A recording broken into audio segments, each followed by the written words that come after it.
What are baseball groundouts and flyouts?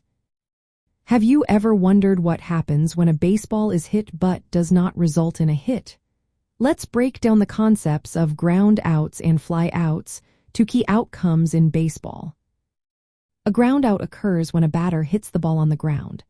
The fielder then records an out by either throwing the ball to first base before the batter arrives or stepping on first base ahead of the batter. This usually happens when the ball is hit sharply downward or low in the strike zone. Pitchers often induce ground outs by throwing sinkers or sliders. Ground outs are common because ground balls rarely turn into extra base hits. This makes them an important goal for pitchers to achieve. On the other hand, a fly out happens when a batter hits the ball into the air. If a fielder catches the ball before it touches the ground or fence, it is considered a fly out. Fly outs typically result from balls hit in a higher, arching trajectory. There is also a related term called a line out. This occurs when the ball is hit in the air but with a flatter trajectory. Both line outs and fly outs are recorded as outs when caught. From a statistical standpoint, ground outs and fly outs are foundational batting metrics.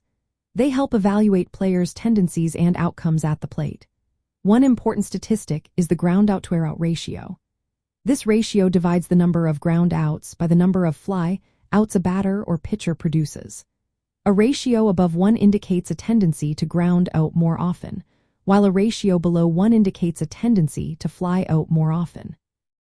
This statistic can help analyze whether a player tends to hit the ball on the ground or in the air. For pitchers, inducing more ground outs is often desirable. Ground balls are less likely to result in home runs or extra base hits.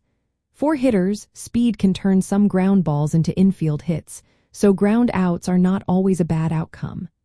Fly outs, while resulting in outs, can sometimes lead to extra base hits or home runs if not caught. In baseball, ground outs and fly outs are basic but important outcomes. They reflected how the ball is put into play and how defensive plays are made.